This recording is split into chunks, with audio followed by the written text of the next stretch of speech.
Greetings and salutations, everybody. My name is Josh Rhodes. Matt Stoltz will be joining me on the show this week, as always, as we talk about Pittsburgh 1988 inside the small Civic Arena. This event, like many other USHRA events inside small arenas, featured time trial racing with the monster trucks. Before we jump into it, of course, I've got to say it just like I say it every week. Thank you for the subscriptions over on YouTube, as well as the likes and the comments on our videos. We greatly appreciate that. Also, thank you very much for the downloads on Spotify, and of course, those Apple 5-star reviews over there on iTunes really help us grow this show.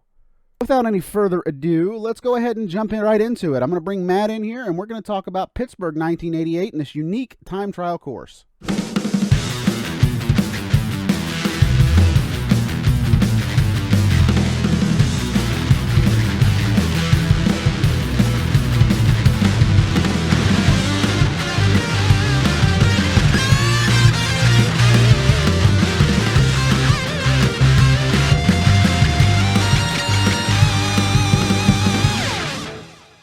It's that time once again, ladies and gentlemen, another Retro Monster Truck review coming at you. Today we go all the way to Pittsburgh back in 1988. Mr. Matt Stoltz, this is an event that you recommended that we cover, and it's a very unique one as it actually is a predecessor to what we see in some of the really small Monster Jam arenas now, which is kind of like a time trial race course, and that's what we have here in Pittsburgh. Are you feeling cold, my friend? I'm always cold. It's the winter. Well, it's the winter, and we're here in the igloo. That's very true. That is very true. We are in the Igloo, the Civic Center. This was built in 1961, Pittsburgh Civic Center for opera as well as some other major sports. But here we've got monster truck racing. Yeah, man, the Civic Arena, November 5th, 1988 is the event we're talking about tonight. Nary a twinkle in my father's eye about a year and 3 days before I was then born.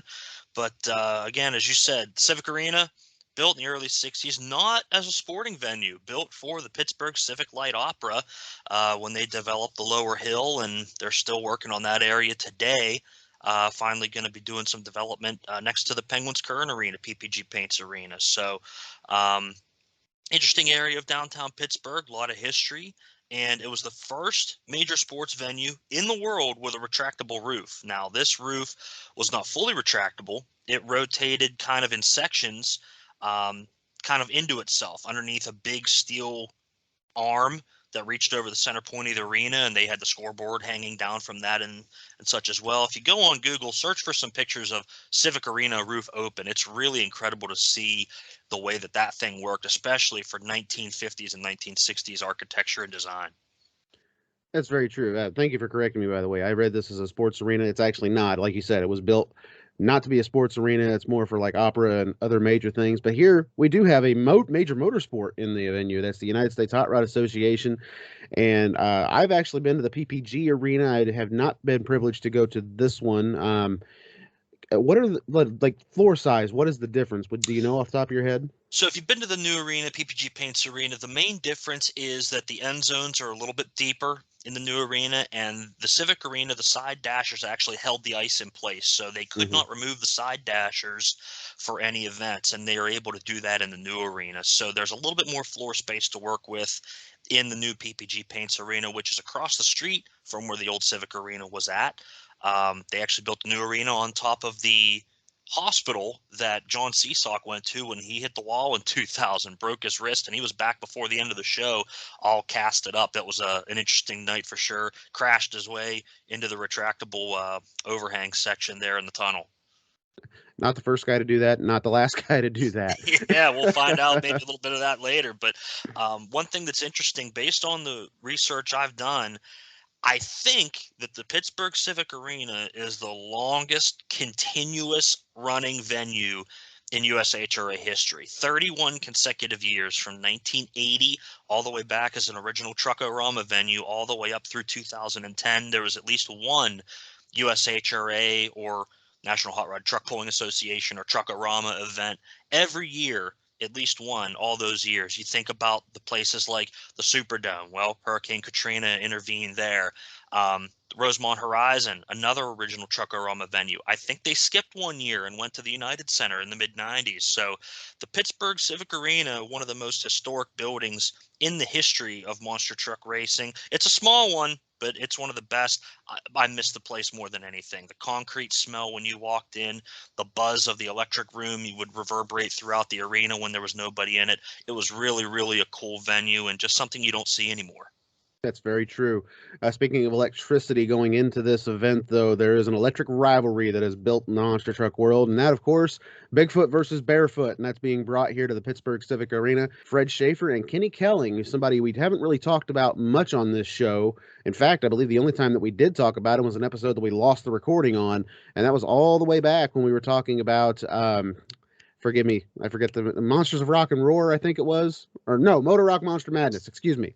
We're talking about that event, and unfortunately I lost the recording on it, but he was driving what they were calling Bigfoot 1 and Bigfoot 2, but it was actually Bigfoot 4 and Bigfoot 1, I believe, at the event, and Kenny was behind the wheel of 1.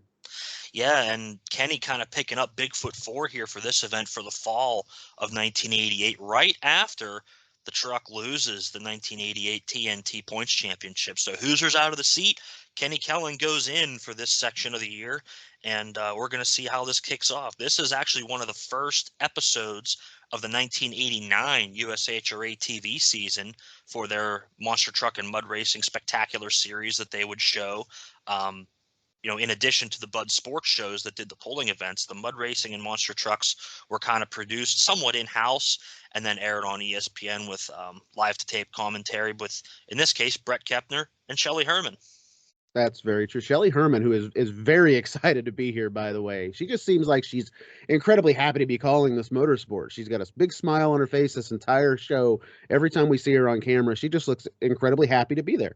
Where the United States Hot Rod Association is just about ready to stage one of the wildest single monster truck battles ever held, as well as one of the most incredible Mudbug Championship races ever. I'm Brett Kepner, and along with Shelley Herman, we'll be presenting the action at this incredible event. And Shelley, this might be one of the wildest shows ever. Oh, I saw them in the preliminary event. I've got my earplugs ready. There's going to be more action here tonight than I can stand.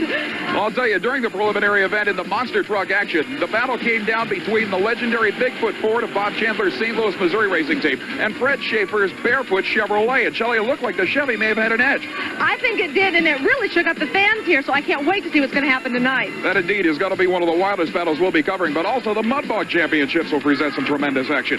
I took a look at some of the cars outside, and with this cut tire division, anything can happen. The Super Modifieds will be wild, and we'll be right back to bring you the action here in the Iron City. I'd be happy to be here, too. We're in the Steel City. Like we said, though, Bigfoot 4 with Kenny Kelling behind the wheel, Fred Shafer as well behind the wheel of the Barefoot. Then we've got Playing for Keeps with Jesse Burgee, Samson with Dan Patrick, Black Stallion and Mike Vauders, and then Alien with Kevin Dabney. Alien we talked about last week's show, well, the previous 2 weeks on this show from Columbus. This week, though, he's got 66-inch tires on the truck. He's stepped it down in size just a little bit, but the power is still there behind the wheel of that Alien machine. And we're going to see a big difference in performance from those Columbus events outdoor, the long track with the big, tall tires on the Alien truck. Now with the 66-inch Goodyear Superterra grip flotation tires, it may make all the difference for the performance in this little small block-powered Nissan. As you said, we got Brett and Shelley welcome us to the show here. They discussed the night before, which they called preliminary action, with Barefoot taking a win over Bigfoot. If you're counting at home, that's Chevy 1, Ford 0. It appeared to come out on top, which shook the fans up, according to our announcers right here. We also have Mud Racing in the super modified cut tire division. And there's going to be one car in that Mud Racing thing that we're going to be talking about a little bit later. And I think you all know what we're talking about anyway. But we're going to save that for later as we go right into round number 1 racing right here. And we've got Barefoot first out of the tunnel. The thing I found interesting here, Matt, we're racing around the mud pit. It's 2 sets of cars. It's basically a J-drag inside here. Actually, you could call it a U-drag almost inside this Pittsburgh Civic Arena. They're racing around the mud pit, but they're starting on a lot of plastic. Yeah, so, in the 80s and even into the early 90s, the first couple shows they did in the Civic Arena, they didn't quite have enough dirt to completely cover the arena floor when they were doing the mud racing shows. You see how high they have the banks built for the mud pit, and there's just not enough dirt to go around, so they've got to kind of start the monster trucks on the plastic that's over top of the ice, and I think they may have plywood underneath it, but there's not a lot of traction. You see Fred kind of pulling right up to the line. He burps the throttle, and the plastic just kind of moves underneath him a little bit. Yeah, it actually reminds me, I don't know if you remember the old WWF Attitude sketch that had Steve Austin coming into the arena, where he hit the throttle and he actually pulled the carpet right out from under the cameraman with one of the monster trucks. That's kind of what that reminded me of. And when you watched Fred take off here, as you saw the plastic get pulled, Fred has a pretty good run right here, though, an 18.5 ET around this course, and he is hitting these cars incredibly hard. It makes you wonder, had he not had a fresh set of cars, what the time would have been. But we do have one thing to talk about here. He sets an 18.5. However, he declines the run and then will come back at the end of the round to make another run, which is very similar to what they would do in the polling for the USHRA.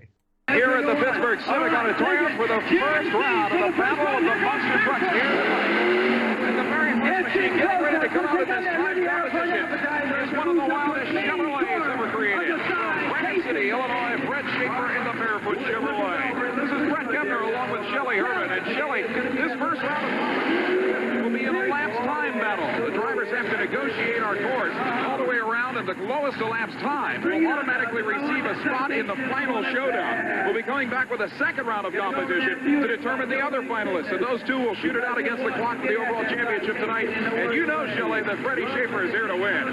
He certainly is. Boy, after last night's run, I think he just wants to show up the rest of the guys even more. No question, this 540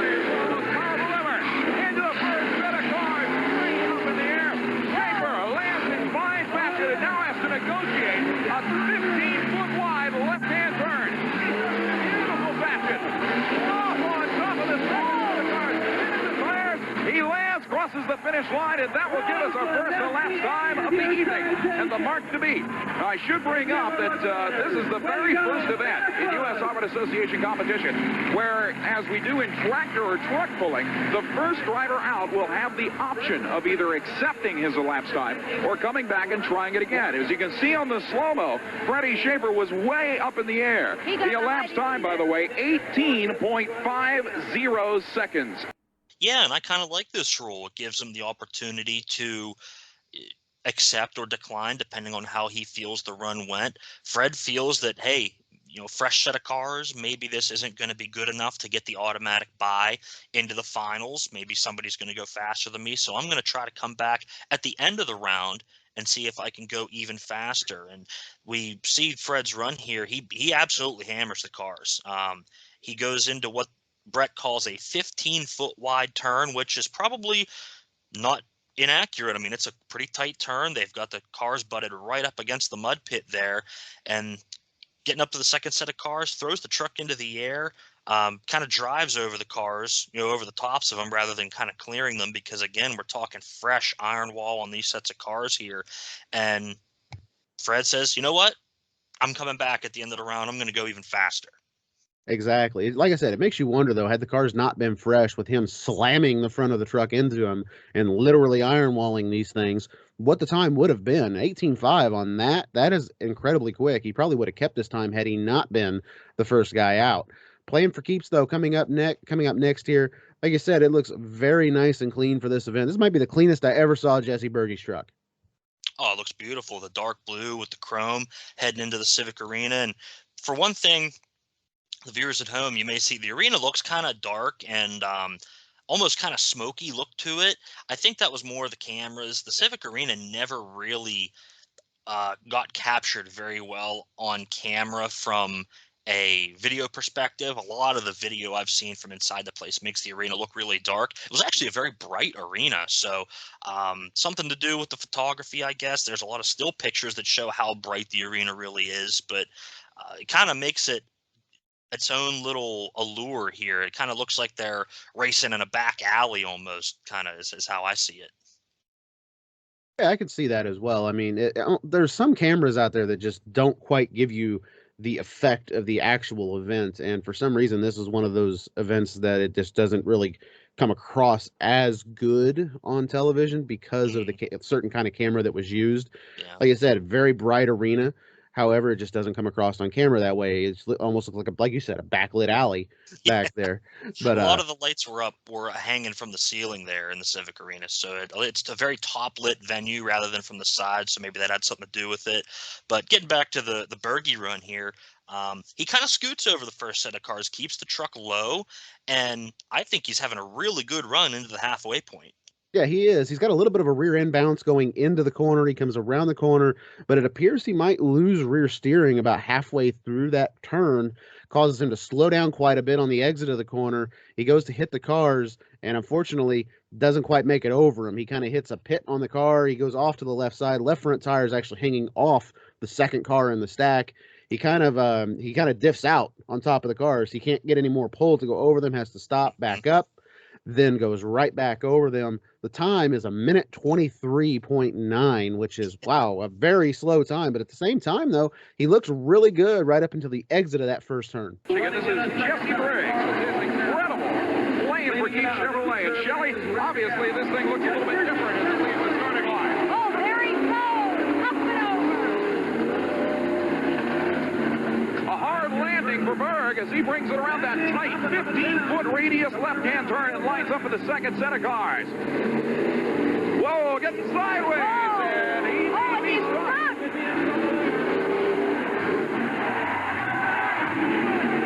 This is his first U.S. Harvard Association National Championship event. He's having a wild ride. You can see on the replay as he comes up and hits the cars the first time where the thing stopped. He finally makes it down over the cars. And obviously, Jesse will have to come back and try it again as he heads out of the hall. The Chevrolet fans, though, still pretty happy with his performance. He did, and something interesting is that Brett says this is Berge's first USHRA championship event. Now, I'm not 100% sure going through the brain files. I can't really recall seeing Berge at a televised USHRA event prior to that. I'm sure somebody will correct me in the comments, but just going off of what Brett's saying, I'm kind of taking it at face value. I think it may work out. And the next guy we have coming up, we know for sure it's his first event. You could say technically second. I mean, he did have preliminaries the night before, but Well, Dan Patrick here there. in Sampson. It's just, like I said, first time ever driving the truck after purchasing it from Don Maples. This is Dan's very second day driving the truck here. Dan more known for pulling and perhaps a little bit of drag racing here and there as well, but he hops into the monster truck for the first time here, and it does show he hits the cars, comes off very smoothly, and then he does a very, very rare mistake that you would ever see out of Dan Patrick, and that's he hits the rear steer the wrong direction.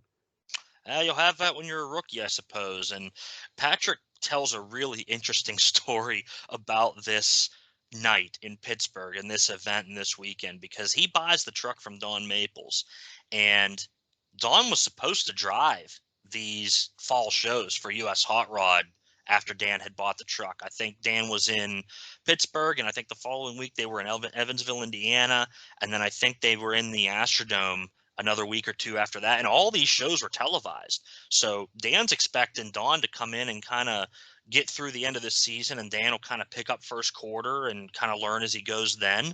But Don never showed up. He got a phone call and from Dan saying, "Where are you?" And Don says, "Well, I'm at home. You're driving the truck. That's what the deal is." So Dan kind of had to make do. He got in the truck and he said, "Boy, the first time he hit them cars, it hurt."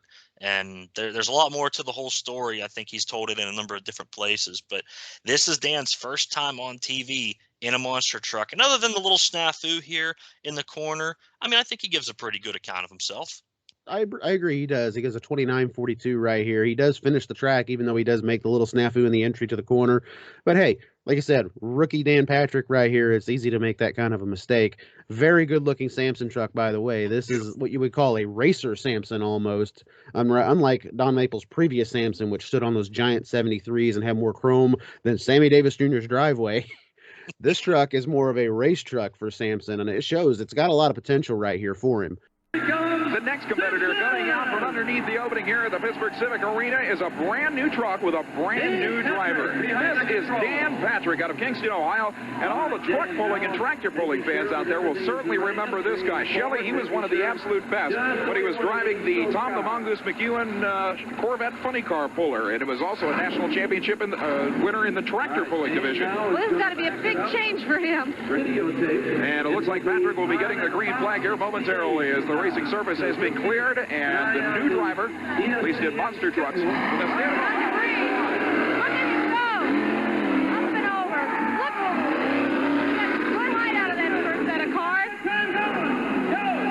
Huge wheel stand, huge launch, but it looks like something wrong as Patrick could not negotiate that incredibly tight turn. Now you'll notice that like all the other trucks, he's using both front and rear steering on this machine to make that turn. That's imperative to get around that tight U-turn at the end. Now, it's the second set, a little bit easier, but definitely nailing the throttle across the finish line. And Dan Patrick is out here obviously to win. Had a few problems in the preliminaries, but he is gradually learning. Shelley, on the slow motion replay, you can see that first hit was obviously the hardest Dan Patrick has taken in his new career as a monster truck pilot. The elapsed time for that run, by the way, 29.42 seconds. Now remember, only the lowest elapsed time in this first round of competition gets an automatic berth into the final round and can sit out the next round of competition. Dan really gets the hard part of getting over the cars pretty well. Especially for somebody never having done it really before and just having one night of competition under his belt. Dan attacks the cars pretty good, and I think that's the strong parts of this run. Yeah, that's 100% the strong part of the run. At least he's getting the hard part down. Now he's just got to figure out that turning thing. That's right. That rear steer, it takes a little bit of time to learn, I guess. Black Stallion going to be coming out right here. Another amazing looking truck. And this is right about the transition point for Black Stallion. This truck was a show type truck before this. Now it's slowly turning into a racing vehicle for Mike Vauders. And I got to tell you, Mike driving Jim Cramer style with his head out the window is just cool to watch. Oh, man, I mean, what can you say about Vauders here in the Black Stallion? It's still all chromed out, all trimmed out, and the thing's got the KC lights up top just looking absolutely beautiful, and he's still got the more squared off tires. I think those are still Goodyears, but I'm not sure what model they were. I don't think they're Firestones, but, man, do they look good there on the Black Stallion, and he would shortly go to the more rounded off Goodyear shortly after, and, boy, he just attacks the cars with the best of them, doesn't he? Yeah, he does. I mean, you could tell in this first round, a few of these guys, with the exception of Fred Shafer, are really kind of taking it conservatively. I mean, the winner of this round does advance to the final showdown. However, a few of these guys may not think that they have quite the snuff. They're basically taking this as a practice round. I think that's what Vauders does right here. He takes this as a practice round, and he does a very good job of it. Sets a 20.5 ET, gets around the track very nicely, very smooth, and just moves on to the next round. This first round of competition is a man that is here to win. Simple as that. This is the incredible Ford known as the Black Stallion of Michael Vauders. And Shelley, we first saw Michael on the U.S. Auto Association Tour last fall when this incredible home-built Ford ended up winning an event in Salem, Virginia in one of its first times out. It is an amazing truck. Now, he's taking a whole different approach to this. I mean, he came out of the tunnel like he wanted to just get right at it. Mike is an incredibly competitive young man. We found that out as soon as he built this truck. Now, he's got a new power plant in it for the 1988-89 season. 466 cubic inch cast iron Ford wedge motor. As you can see, it is supercharged, but it also has carburetors on top of it, uniquely enough. But this is one tough Ford product and a beautiful piece as well. All right, the flag man getting ready. The green flag out. There he goes. Completely airborne over the first set of cars. Vauders gets her on the ground, steers the front and rear now, tries to make the turnaround as quickly as possible, and he's on a ride. He got around it. Ford fans are behind him. Another big wheel stand. Sideways onto the ground, but across the finish line. I would certainly guess, Shelley, that would be the quickest elapsed time so far. It sure looks like it. He didn't look like he had that much trouble getting around that curve that has really hung up so many other guys. Look at that ovation from the crowd. The Ford fans are out in force here tonight at the Pittsburgh Civic Arena, and Mike Vauders looks very, very happy with that attempt. Now he deserves to take a bow. Here's the slow motion of the initial hit. Take a look. The rear wheels 4 feet off the ground. The elapsed time is the quickest so far in this first round of competition, 20.50 seconds. Yeah, I mean, he gets through it well. I think it's a 20.50 ETs. Like we said here, it's not a bad run, just kind of a good, smooth shot. He does get up on the cars well, but still maintains a lot of forward momentum. So not as well officially, I guess. This is the fast time so far since Fred threw his first round time out. Alien going to be coming out next year, and like we said, still one of the most unique looking vehicles out here on the track, even with 66s. It's tall, it's wide, and it's fast, ladies and gentlemen. I got to tell you, Dabney launches over these cars, and the revs on this poor little engine rev to the moon when he takes over this first set, throws it into the turn, gets a little bit out of shape over the second set of cars. I got to tell you, though, he just launches this thing the best that he can right there, finishes the lap with a slower speed than probably what he thought he would, but man, one of the most unique machines in all of monster truck racing today at the United States Auto Association circuit. From Tampa, Florida, this is Kevin Dabney, the 29-year-old young man who has created Alien. Believe it or not, this is no Ford or no Chevrolet. It's a 1986 Nissan King Cab. Believe it or not, it is a rear engine. You can see the engine back in the bed there, Shelley. And that's no monster-motored Ford or Chevy power plant. It's a 380 cubic inch small block Chevy. Well, tell me how that will help or hurt him. Well, I'll tell you, with a small block Chevrolet, it puts a lot of strain on the drivetrain, but it is supercharged. He's the starting line, unbelievably hard hit. And Dabney makes the turn. Both wheels almost locked. Now tries to straighten it out and almost hits the car. Can he break it? Yes, he's gone over. A great run. Great run for Kevin Dabney. Tell you, that little small block Chevrolet on that thing is truly unbelievable. just the sheer force of this truck in the arena is enough to wake this crowd up. The noise out of the small block is deafening here in the igloo, and that's something to remember. Everything in this building was built for acoustics. It was built for the Civic Light Opera. It was an amazing concert house, but by the same token, boy, did it get loud in there for sporting venues and for these monster truck shows. It was the loudest venue to be in because everything just bounced right back into the seats, which is where they wanted all the sound to go when the place was built. So the Alien really attacking this first set of cars almost clears them, and then coming around the corner, he kind of gets himself a little bit out of shape, but not too bad. He slows up, backs up, and kind of pops himself up onto the second set of cars and almost dips a tire into the mud pit there. He kind of mails it in for the rest of the run and says, I'll come back for round number 2. I got to tell you, though, just listening to this truck out here reminds me a lot of another truck that's still competing today called Rap Attack. That thing is loud as heck, and that's exactly what I thought of when I watched Alien go around this track, was Dave Rapich freestyle, basically. Oh, yeah. That thing's loud. Oh, incredibly loud. Bigfoot, final truck out here. As we said, Bigfoot number 4, fresh off of its second place points finish in the TNT Monster Truck Series. And King Kelling behind the wheel, a guy that was normally doing exhibition style events for Bigfoot. Now here he is, and what would arguably be known as Bigfoot's best race vehicle. Yeah, one of the top ones for sure. It's what they ran the point series with, and we're also considering this a marquee event on the USHRA Tour because it's a TV show. It's got some of the better trucks at it. We're up against Fred Shafer and the Bearfoot. I mean, that's one of the top book trucks for USHRA at the time. So Kenny's got to represent the brand well. And despite the fact that he kind of takes it a little easy around the corners, he charges the cars hard and gets on top of them and drives forward. And I think that's what makes the difference here. That's exactly what makes the difference right here. Truck does appear to be running a little bit hot. I don't think he ever hits high gear in the run whatsoever. 18.42 ET, which puts Bigfoot in the final showdown, winning the first round of competition right here. He powered through that finish line, and then he immediately raised the hood. You could see the smoke coming from underneath the truck.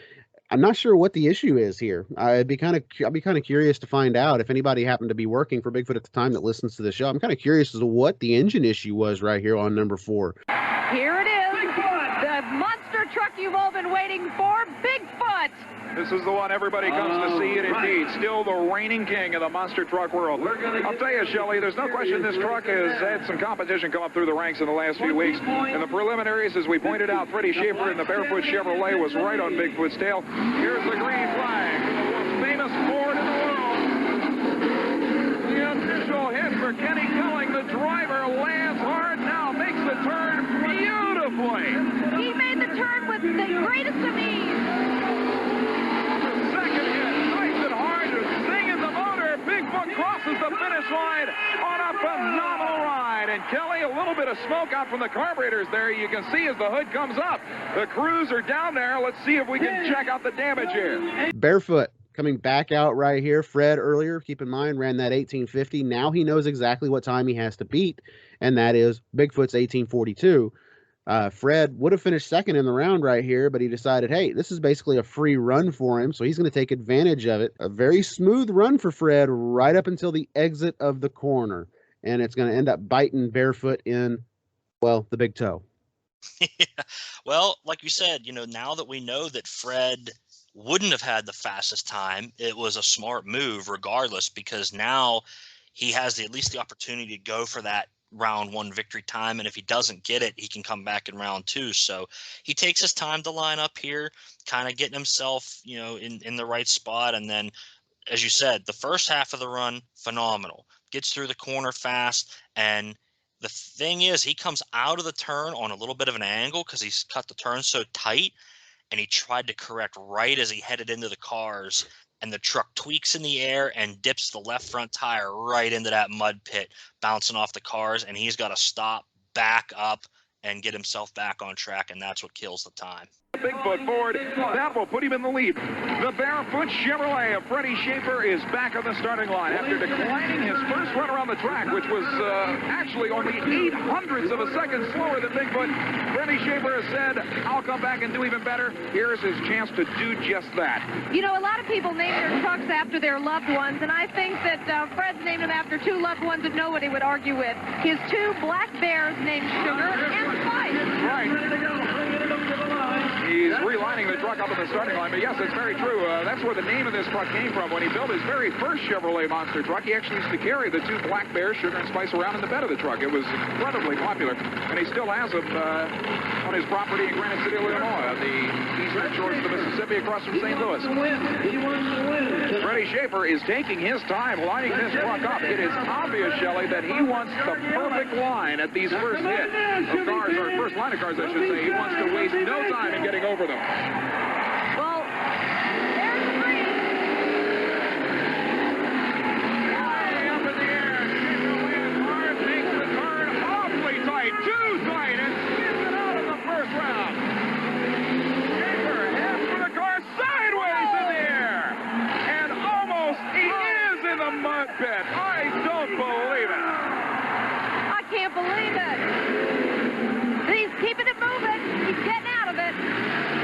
And there he crosses the finish line. But there's a classic example, Shelley, of a situation where Freddy said he would not accept his first pull, which was only 0.08 of a second slower than Bigfoot's best, and then came back and will now have to accept an obviously slower time. So Bigfoot takes the first round. Look at this sideways hit over the second set of cars, Shelley. Well, you just see it head right for the bog, and there's nothing he can do about it because those front wheels are off the ground. That's right, you can't steer when the front end's 15 feet in the air. Yeah, he goes from probably setting maybe a sub 17-second run here to going into the 28s with a 28.17 for Fred. One piece of information, though, that I did find interesting, it's something we haven't actually talked about on the show, is that they mentioned the origin of the name for Barefoot.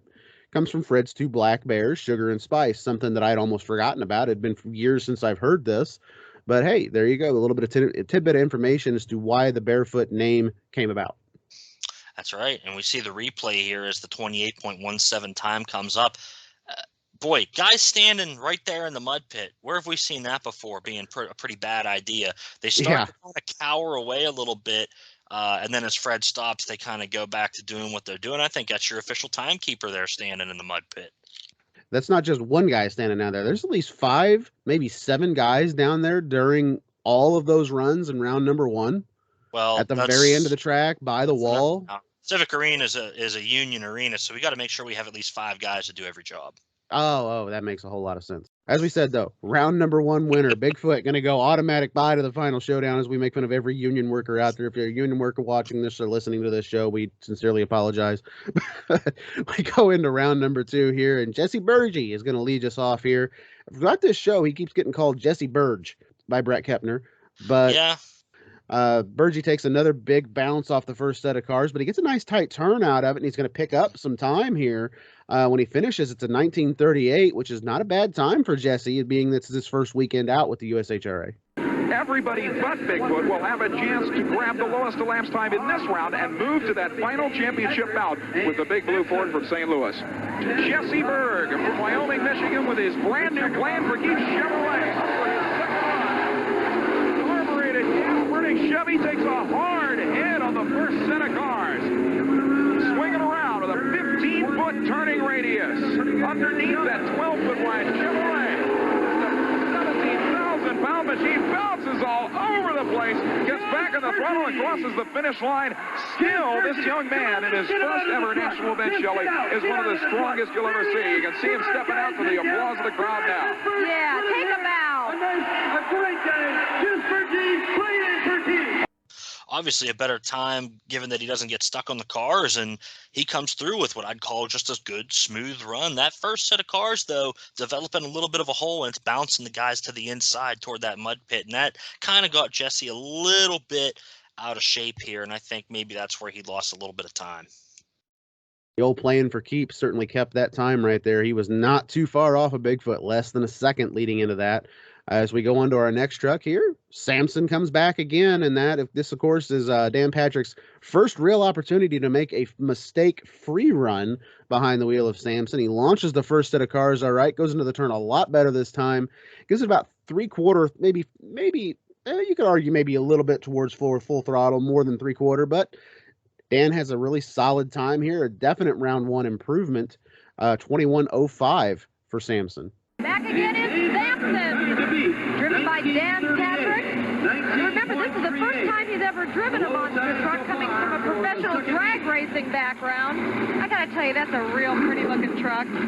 I'll tell you, Don Maples out of Alabama and the Samson line of Chevrolets that he's had over the years have always been one of the absolute favorites with the Chevy fans. For that matter, with any fans. Mainly because of the workmanship that you pointed out, Shelley. These things are always immaculate, whether it's the paint, the chrome treatment, or even just the general assembly of the frame of the engine itself. They are always absolutely immaculate pieces of equipment. And we saw Dan in the first round take a pretty hard launch over that first set of cars. He has really yet, in his first night of competition, even in the preliminaries, to make a full run all the way around full throttle. Maybe this will be the one he's looking for, Shelley. Well, they're almost ready for him.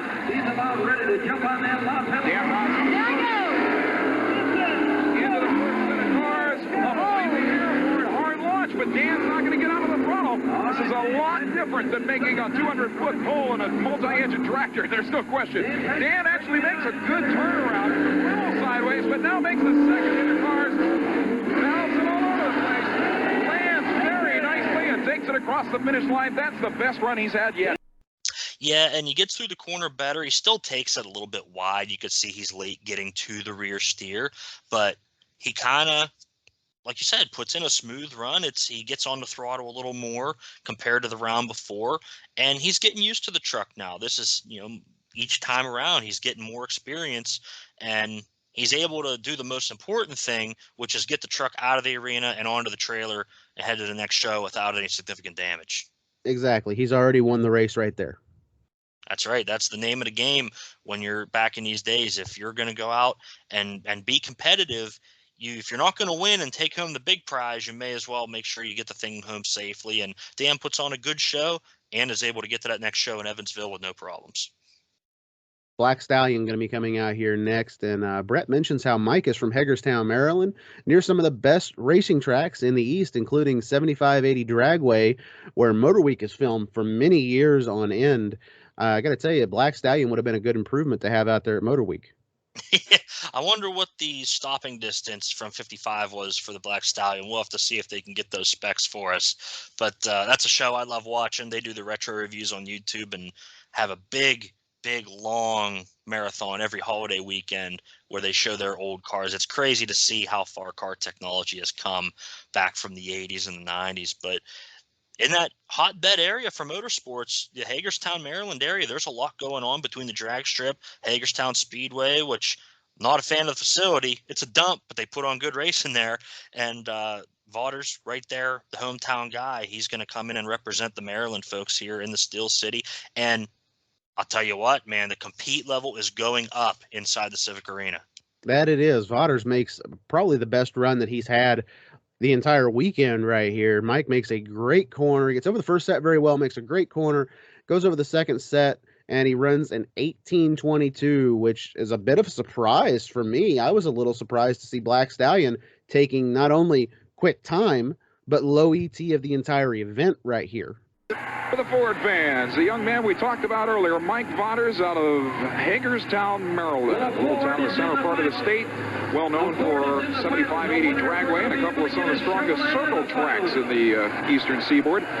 Mike Vaughters' beautiful Black Stallion Ford, Shelley, I think you'll agree, is one of the cleanest monster trucks you will ever see. You know, I saw them outside earlier, and it rained a little bit, and they were out there cleaning it up. I don't think it was just for the fans. I think it was for their own sense of pride. It's very much a great analogy. Pride is the name of the game of Michael Vaughters, whether it's in the appearance or the performance of this truck.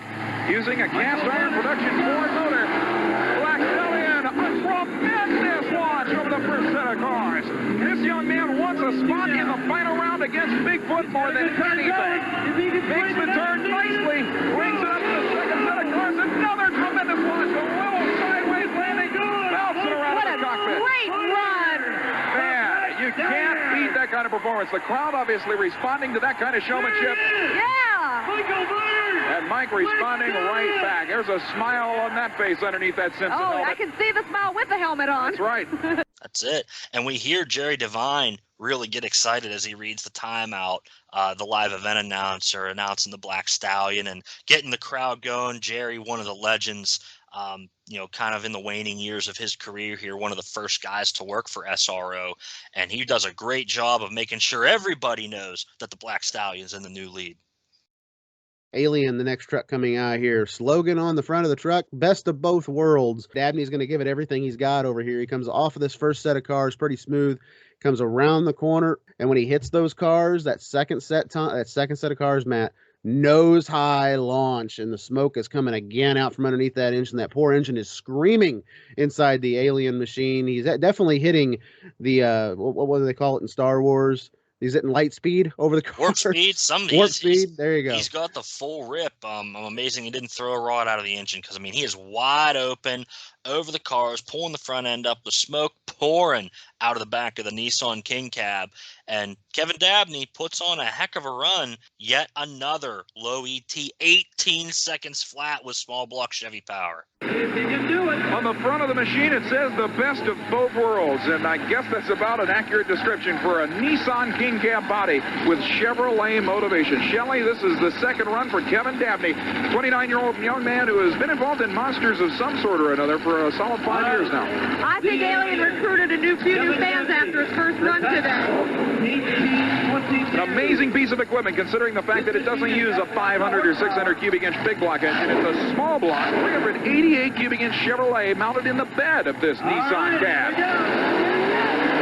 Leave the starting line, another high-speed hit, and Dabney lands solidly with a lot of smoke coming out from behind the driver. You can see on the right bank of cylinders some unbelievable launch. Absolutely incredible. Yeah, that's another thing that's amazing to consider. You know, Black Stallion, probably one of the heavier trucks on the circuit, goes out there, sets low ET in round two, maybe a shock to everybody. Alien comes out with probably the smallest engine on the circuit, and again sets low ET, back-to-back low ETs right here, and it makes you wonder who's going to go on to that final showdown. Well, we're going to find out who it is right after this truck. Out for his third pass of the night, we've got Fred Shafer and Bearfoot. And this is the time that he's got to make it count. He's had a bad run in that first round, the one that actually counted. He knows he has to beat the 18 flat now to get into the finals against Bigfoot. Fred comes charging out of the tunnel, which is really what Fred Shafer was always known for, was that hard charge straight out of the tunnel, let everybody know, hey, I'm here. They line him up. He takes off. He actually takes off a little bit easy because, like we said earlier, he's starting on plastic. But after he hits those cars, it's full bear down for Barefoot. Bringing out onto the floor of the Pittsburgh Civic Arena, the incredible Barefoot Chevrolet is Freddy Shafer. And race fans, this may be one of the wildest single monster truck runs of the season.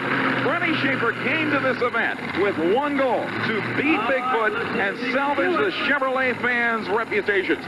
With a mark to beat of 18.00 seconds by the Chevy-powered Nissan called Alien, Freddy Shafer is going to have to literally floor this truck around the arena floor. He hits the first set of cars. Nice landing, beautifully smooth, bouncing around a little bit on the landing.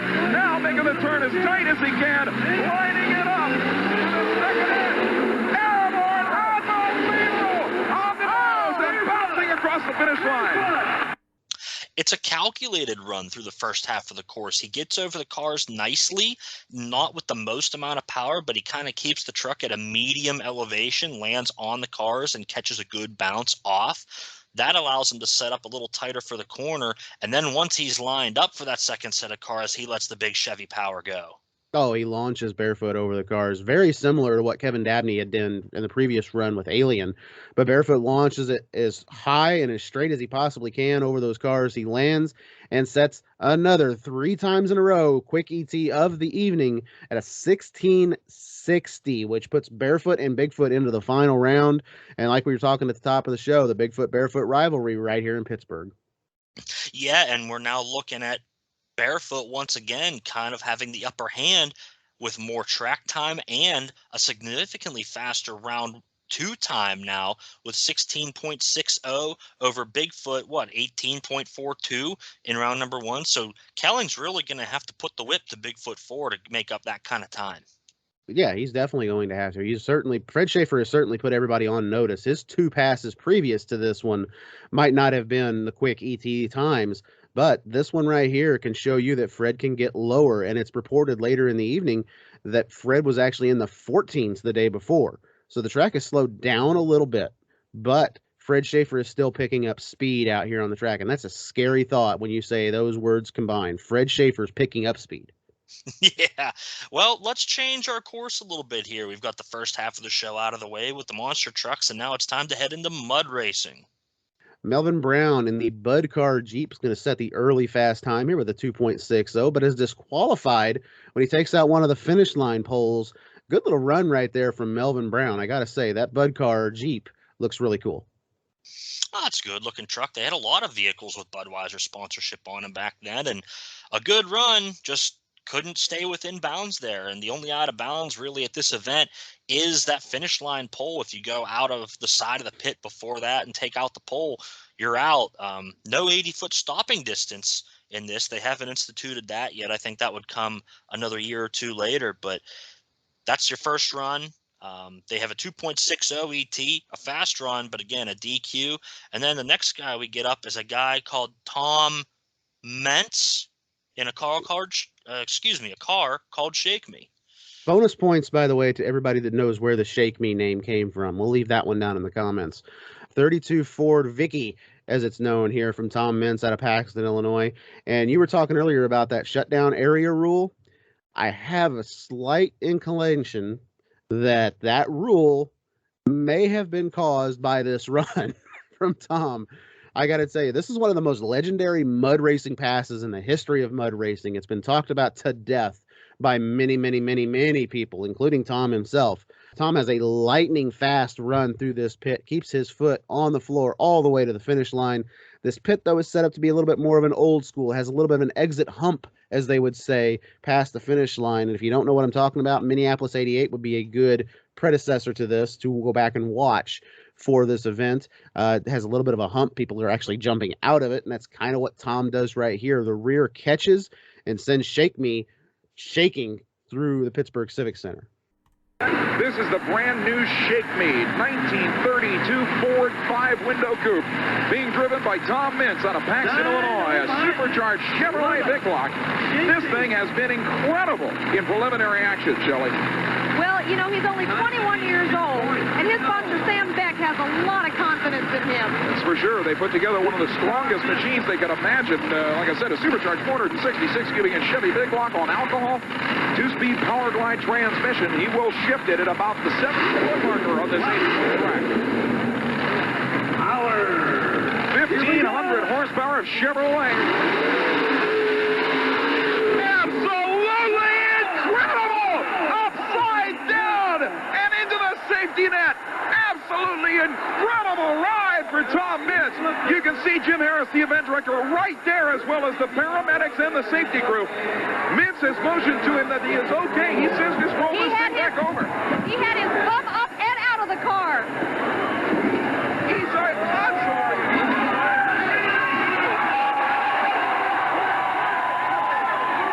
incredible run. He sure gave the crowd a scare, but the minute he got up, he got quite an ovation. Listen to this. On the run, completely sideways at the finish line, airborne and on his head. 2.20 seconds. He's up and walking. Look at him. Absolutely unbelievable. That's only 17/100ths of a second slower than Tom Martin's quickest run ever. Look at that young man. Look at that young man. 21 years old on a 2.20 second run. Absolutely incredible. And here's the slow motion replay. The machine at half track just blasting across the mud. Look at the tires just skimming the surface exactly the way it should be done. Now it starts to bounce around and hook to the left. You can see him working the steering wheel in the cockpit, trying to keep it straight.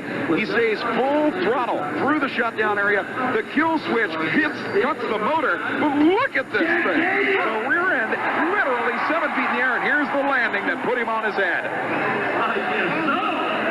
Man, what a ride for this rookie.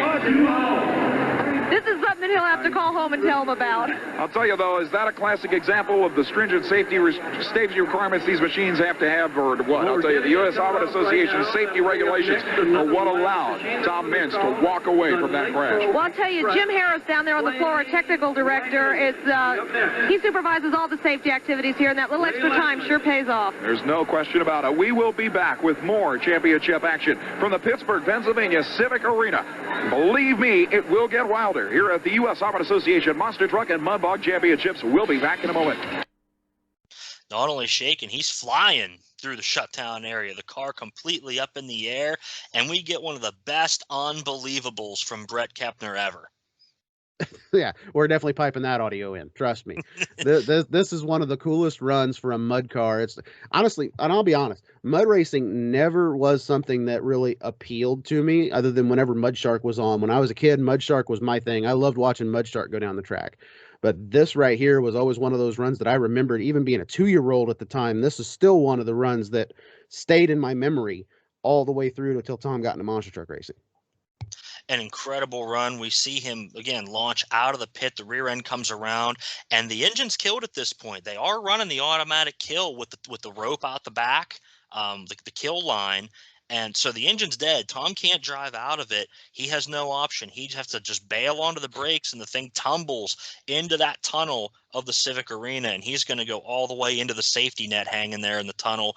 And I believe that was the north tunnel of the Civic Arena. So the catch net able to do its job. The track workers immediately run out, flip the car back over. Tom's still in it. He's already out of his belts, and then he stands up, gives the crowd a big fist pump and a thumbs up, and man, he's putting on a show even after the thing is already completely destroyed. The top's ripped off the machine.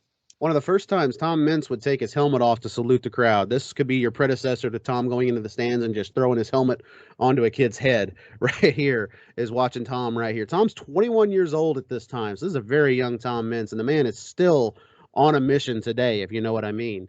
First person on the scene here, though, is event director Jim Harris. As the track workers work quickly to flip him back over. Like you said, Tom pops out with his thumbs up, and then a little cameo right there. His father, Bill, motions for him to get out of the car. Yeah, Bill's worried about the equipment now that he knows that Tom's okay, and Tom's still worried about putting on a show, ever the showman. So we get the time. It's a 2.20 second run, an incredible time, especially during this era, only about 1,700 slower than the current world record. What can you say? I mean, Tom, the new kid on the block, and you watch the interviews and some of his videos that they've done about him, he said this is his big break. This is his first time on TV. They had everything, made sure that they had it all tightened up and ready to go for this big show in Pittsburgh when they got the call from US Hot Rod to come. And he did not disappoint the fans on this night by any means. My parents were at this show, and they said it was electric in that place that night. They remember Tom flipping into the grandstands there, and what can you say? The career starts right here, pretty much at ground zero. The superstar of Tom Mintz starts to grow. Exactly. This was the predecessor to a little bit of Maximum Destruction, if you know what I mean. A little after this fantastic run right here, we see a little few vehicles later. Chad Miller, Instant T, one of my personal favorite mud boggers from back in the day. The lightest vehicle in the competition at I believe 1,950 pounds, lays down a 2.21, just 0.01 off of what Tom had just ran in his holy mother of God run that he just had. And then out rolls, probably at the time, the fastest man in mud racing. Tom Martin rolls Mud Patrol out, and having set a new world record the night before of a 2.07 ET, and he's looking to go sub 2 seconds tonight. Well, Pittsburgh always seemed to have a fast pit. I don't know if it's because we have the brown clay that gets nice and sticky, the tires can grab onto it a little better or what, but in 92, my first show I was at, Farrell set a new world record run. I think it was 1.667 by that point. So they had cut almost a half a second out of an 80-foot pit in just 4 short years. But they, the man on the block, Tom Martin in the Mud Patrol, comes up. He's the superstar everybody wants to see here tonight. That he is. Mud Patrol looks pretty simple for the time, just a brown-looking police car body, and it's just got Mud Patrol written on the side of it. But for some reason, this vehicle has captured the hearts of every mud racing fan out there. And Mud Patrol, I got to tell you, launches straight down that pit, one of the best picture-perfect passes you will ever see from a mud racing car. And he sets another world record, and we have a new leader with a 2-second flat time, 0.2 faster than Tom Mintz, who literally flipped out of the pit. An incredible run, and as you said, a new record, the quickest ever run on an 80-foot track in USHRA competition. And it's incredible because Tom's at pretty much the end of the lineup here, only a few cars to go, and he's able to set this kind of a time. Absolutely incredible. The nitrous injection getting the job done on the Mud Patrol. He's actually skipping pretty much across the top of the pit, while other vehicles are going about 3 inches, maybe 4 inches down into the mud, and it's kind of slowing them down. Tom's got so much horsepower, he's basically flying across the top of it. And 1988 is when we really see a transition in this mud racing competition from the old guard of mud bogging, kind of how far can you get through the pit, or if you can get through it, maybe how fast, to where now we've got these high horsepower vehicles really getting up on top of the mud and skimming across. And as you mentioned, that exit hump heading out of the pit, that's still something they were using through the end of 1988. In 89, they kind of flattened that out a little bit more and gave it more of a transition out. Not just at USHRA events, the USA Motorsports folks were really dedicated to the mud racing as well, and their competition was really elevating at this time. So in the Northeast and Midwest especially, the mud racing indoors in these hockey arenas was getting hot and heavy in a hurry, and everybody was elevating their equipment. Speaking of elevating equipment, my absolute favorite mudder, the Mud Shark, gets a little bit of a feature right here. And I never could get the guy's last name right. Mike Elderly? Erdely. Okay, I was very close. Erdely. He's having a little feature here. He's wearing a Coors Extra Gold hat. Indicative of his involvement with USA Motorsports.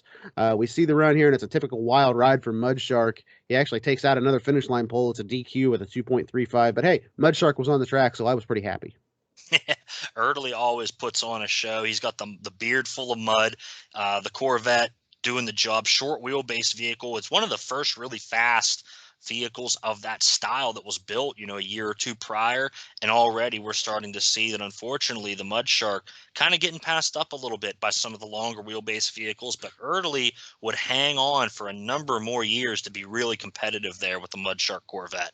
Oh, yeah. I remember seeing this mainly on Penda, when you would see some of the mud racing that would be covered on Penda events, and you would see Mud Shark out there on occasion.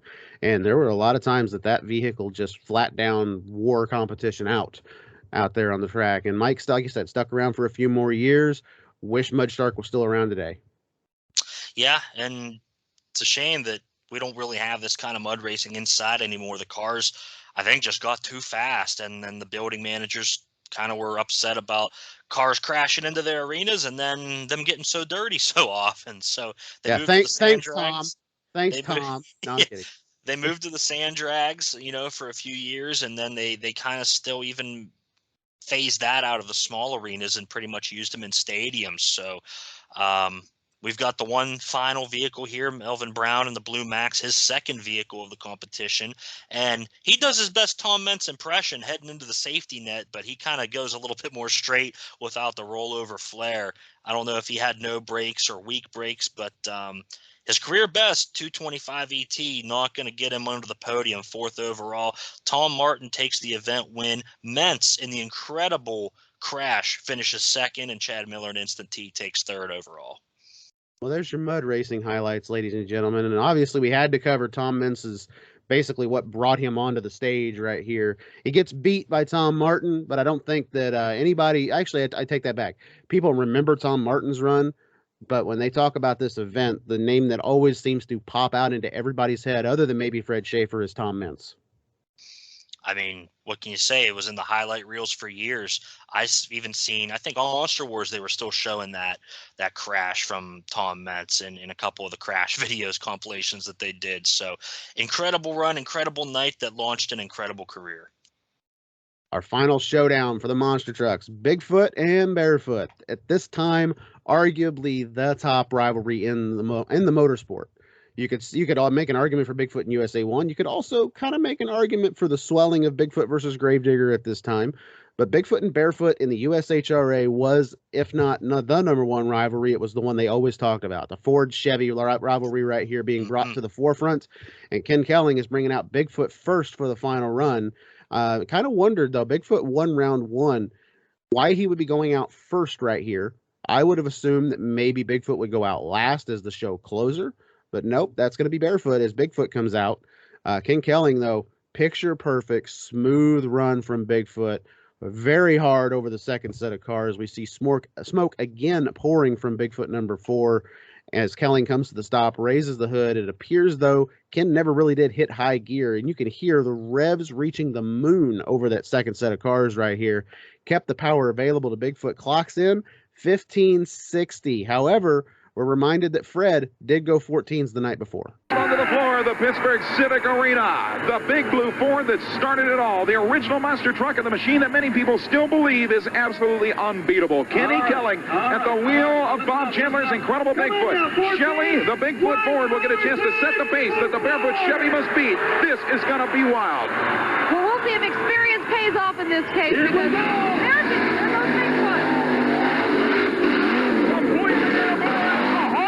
Between the third and fourth car on that run, and that may have slowed him down. He makes the turnaround beautifully. Kenny Kelling is in again. A lot of smoke from underneath the engine, but still an absolutely astounding run. If anybody was quicker than a 16-second run, that was. But you can see, once again, the hydraulic hood opening up. There is still smoke out from underneath that incredible engine. The 3 Predator carburetors on top seem to be fine, but Kenny Kelling will jump out and take a look. There he is. Let's give it a round of applause. Jerry Devine, the U.S. Association announcer, is with this organization since its very first event, cheering the Ford fans on. Well, we'll take a look at the replay. You can see where the engine started smoking about midpoint through this jump. See the smoke coming out from underneath the left-hand side fender. But listen to this elapsed time. The Barefoot Chevy fans have got their work cut out for them. 15.60 seconds. But remember, during the preliminaries, Freddy Shafer managed to run in the 14-second zone. It's going to take that kind of performance to beat Bigfoot after that kind of run. Boy, I don't know how he would have, because Bigfoot puts in such a good, smooth run. I'm guessing that Fred's going last because his time was faster in those first 2 rounds, but I'm not the event director. I'm just trying to guess what they're doing. But we see the smoke pour out of Bigfoot as Kelling heads out, and he immediately jumps out of the truck and runs around to the passenger side to see what kind of engine damage he has. Yeah, and I don't think it's significant engine damage. It's just it's hot. I mean, the truck just is hot at that point. Well, it's hot. Barefoot coming out here next. The tension is high with this Barefoot and Bigfoot rivalry at this point, probably at its peak. I think we can agree to that. In 88, 89, Bigfoot Barefoot rivalry at its peak in the motorsport and you can make an argument for some of the Penda days as well, as far as the rivalry goes. There's probably a lot higher coverage from the Penda days, but at this point, behind the scenes, the tensions are boiling over between these two vehicles. I don't and know if they teams. ever, they always didn't like each other this whole time. So I'm not sure if it ever went up or down. I think it was pegged on the red line the whole time. And that's one thing, too, to talk about the rivalry. I've said it before. I'll say it again. These two are not that far from each other. Pontoon Beach is just a stone throw from Hazelwood, Missouri, just like Pontoon Beach was a stone's throw from Granite City, Illinois, and Taurus. Yeah. So these guys, all from the same area, did not like each other one bit. And as Jerry Devine said in one of our previous episodes, they probably won't eat at the same restaurant. No, definitely not. Fred's going to come out. He's here to win. And we see him enter the arena here. He's ready to go. He's focused. He absolutely goes after it for this first set of cars, and then he kind of eases up just as he hits them, kind of floats it over and gets that good bounce again like we saw in the previous round, cuts the tight-ish turn, and then he mashes on it, but I think he didn't quite get the drive up to that second car as he was looking for in terms of traction. To the roar of the crowd, Freddy Shafer brings Bearfoot out onto the floor, and this is the run that will determine whether or not the Bearfoot Illinois-based Chevrolet will walk home with the title, or yet another national championship victory will be sitting on Bob Chandler's Bigfoot mantle. Fred really wants this, and I just hope that he can keep a level head and some level tires about him while he attempts this. There's no question, Shelley, as you well know after witnessing the preliminaries, this man is one of the wildest ever to sit behind the wheel of a monster truck. He will not get off the throttle on this run for anything. Makes the first hit, completely airborne, landing hard. The car that he hit literally disintegrating, making the turn awfully tight. He swings it around. Second in, way over the board. Now bouncing across the finish line. Shelley, again, we will not know the winner of this battle until we receive the elapsed time. What a finale. It's too close to call. Absolutely incredible finale for this incredible championship. Here on the slow motion replay, you can see that Freddy was absolutely full throttle, hitting the last set of cars, never even thinking to let off the throttle. All he wanted to do was get that Chevrolet through the air into the finish line. The elapsed time to beat, 15.60 seconds. Here is the elapsed time for Bearfoot, 15.87 seconds. By a quarter of a second, Shelley, Bearfoot loses out. Times are incredibly close. However, on this night, it's Bigfoot Blue and Ford Blue that's going to walk away with the win, as Fred has a 15.87 time. Not quite enough to eclipse what Kelling had just ran. But, man, Ken he says there's an engine issue. He's still not sure what it is. But there is oil coming out of the breathers, and that is never a good thing on a race vehicle. Well, Kenny, you knew that Freddy Shafer was going to give you the battle of your life, and by 27 hundredths of a second, you pulled it off. Yeah, well, it was a very close race. We ran a close race last night. We just had to pull some more stops out tonight. That's all it was. Well, I'll tell you, you ran the quickest elapsed time of the event so far, and that was just a phenomenal effort. But we saw the smoke coming out of the engine again. What's the problem? I don't know. We still don't have the problem solved. I don't know if it's the turn up there. It's sloshing all the oil over into that valve cover. It's coming out of the breathers tonight. Well, indeed, even with a problem, you managed to take on all comers. You guys are always so calm. Bob Chandler always insists that professionalism is at its peak. Whenever you guys appear anywhere, you just came in here and did exactly what you said you were going to do. I try not to waste the truck getting to the line. Let the truck do the talking when we're racing. Now, if you remember back earlier in the year, and we haven't covered this event yet on the Retro Monster Truck Review, but Bigfoot 4 had similar issues in Louisville at the figure 8 track, where the engine would all wash to one side of the truck, or excuse me, the oil would wash to one side of the engine, and that would cause a lot of overheating issues on the other side of the engine. So I think what the issue is here is that they weren't running a dry sump system at this time. The oil is just moving all over, inside of the crankcase, and it's starting to blow out the breathers when he's making that hard left-hand turn at that amount of speed, because the oil just has nowhere else to go. So it's pushing out the breathers. He said he tried to shove a rag in there, I think, but just not enough. It's still soaking it all up, and the oil's going whichever way it can. And instead of having a dry sump system where the oil gets distributed evenly throughout all the galleys, it's really causing an issue. And I think after this season, they start to figure that out and they go to a different oil pan design. But the big thing is that Bigfoot's your winner. He kept the thing at least in one piece. Some of the pieces may be a little worn now, but it's Oh, in one definitely. piece, and maybe need an oil change after that one as well. But we we've got a champion. It's Ken Kelling and Bigfoot really getting his first television win that I can think of. I don't think he had really been on TV much before, as you said. Yeah, like I said earlier, I think the only other time that we had talked about him on the show was an episode, like I said, they lost the recording of, and that was a Pontiac, Michigan event where he lost in round number 1, driving Bigfoot 1 against this truck that he's racing tonight is Bigfoot 4. I think the turning point of the whole event is Fred Shafer not getting the traction coming up to the final set of cars. I think that if Fred gets the traction right there, the times are a lot closer. He may have almost pulled off the win. However, being this is a mud event mixed with monsters, it's not surprising that Fred's truck just doesn't quite get the traction that it needs to get to that last set of cars. It happens with everybody. They all raced on the same course here, but I got to say, sucks to be Fred at that point whenever everything just doesn't match up his way at the end of the track right there. Bigfoot walking away your winner out here in Pittsburgh. One of the cooler and more unique events that we've covered here on the show, Matt. It's the first time we've talked about one of these time trials type events. Yeah, and they'd use this format a little bit here and there in these small arenas, but usually not with this many trucks. You know, they did, I think, Richmond and they did Evansville, and a lot of those events only had like 2 or 4 trucks at them. Mm-hmm. And here we get a full 6-truck field with a lot of faces that maybe you don't see on TV at that time very often, especially playing for keeps and the first appearance of the new Samson truck. So really cool to see these guys getting the TV time at a marquee event for US Hot Rod, and obviously a sentimental favorite of mine, one of the Pittsburgh events getting on TV and showing off the Steel City and the Civic Arena. This is, I guess you could almost say this is like the predecessor to what you see now in these bigger Monster Jam arena events that are almost deemed too small for actual side-by-side Chicago-style racing that they normally do in the what they would call the bigger arenas. I believe in Pittsburgh, last year, Pittsburgh, I want to say they did time trial racing when I was there in 2020. 2020, I think they did the circle track, but one of the years I went, I think it was maybe 17, they did the first year of Triple Threat, they did the obstacle course where they finish up on top of the pod. They still had the Dashers in that weekend. They had a game Monday night. They had to get turned around quick for the Penguins, so they had to leave the Dashers in.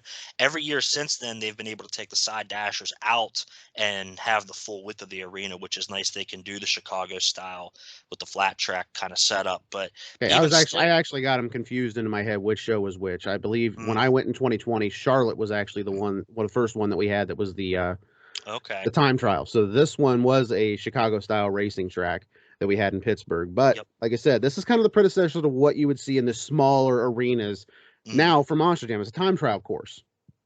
Yeah, and this is something that even in the modern era has been done here and there. Toughest Monster Truck Tour, the first couple years they came to Youngstown, Ohio, did a similar type of obstacle course time trial racing, which I found to be very interesting and really, really cool. And I like the way that it kind of lets the live event announcer build the suspense and build the story rather than just having one head-to-head race where it's over in, 15 seconds. You can stretch that drama out over multiple minutes between all these runs. And, kind of, is the next guy going to be faster? Is the next guy going to be faster? Kind of like how the pro arena trucks were in the USA Motorsports shows that we've covered here on the Retro Monster Truck Review. It really adds to the entertainment factor, even though there's only one vehicle out there at a time. Yeah, and you could almost equate this to like NASCAR qualifying in a sense, back when NASCAR qualifying really meant something, and that was the faster car going around the track. Oh, could Casey Kane be faster than Dale Earnhardt Jr. right here? Oh, I don't know. We'll have to watch and find out kind of deal. And that's what we had right here between Bigfoot, Barefoot, and all the other trucks that we had competing here on this track. I rated the event a 7 out of 10. I thought it was very well done. I thought Brett Kepner was perfect on the microphone. And honestly, I really enjoyed listening to Shelley. She was just excited this entire show. And it was a little bit different. It was kind of cool. It's definitely a different vibe than what you got from Larry Huffman and Margot King in the 2 years prior with these Mud and Monster shows on ESPN. I think the Kepner and Herman combination works well. I really like what they did, the way that they bounced off each other in the booth, because I think they're doing live event announcing. They're there in person. Jerry Devine's calling the action live for the crowd, and then they've got these folks here doing it for television. So the production is good, especially for the time. There's no big gaffes, maybe a couple mispronunciations of names, but beyond that, there's nothing really bad editing wise or anything like that. The stopwatch audit that I did on this show checks out, which is always good to hear, that the times were actually pretty legitimate compared to what they were announcing on TV. So I give this show an unbiased 8 out of 10 and a Pittsburgh extra 15 points. Oh, okay. I see how it is. I see how it is. A hometown guy. Got to give the hometown. No, I'm just messing with you. Hometown guys, for sure. Like I said, this was a unique event. It's something that we might not cover again here for a while in the Retro Monster Truck Review, but it's unique in the fact that, like I said, this is your predecessor to what you see inside of small arenas nowadays. This is time trial racing at its best between some of the biggest in the sport's history, laying it down right here in front of you. What are we covering next week? Well, if you didn't like the small arena we talked about this week, how about we go to a big outdoor swamp buggy track next week? Fellsmere, Florida. Monster Trucks 2000, the new Thrillinium next week here on the Retro Monster Truck Review. You don't want to miss it. Man, I can't wait to cover that one. At the end of this show, I do want to say something. I actually found this out about 3 or 4 days ago. I always end this show by saying, we'll see you again on the tracks across America. Well, I found out recently, back in July, that Mr. Richard Leake had passed away. And I just want to say best in peace to Mr. Richard Leake. Thinking about you here on the show. I end the show with a little bit of respect for his tagline every single time that we do it. And for him, I'm just going to go ahead and say it for everybody. We'll see you guys again on the tracks across America. Rest in peace indeed.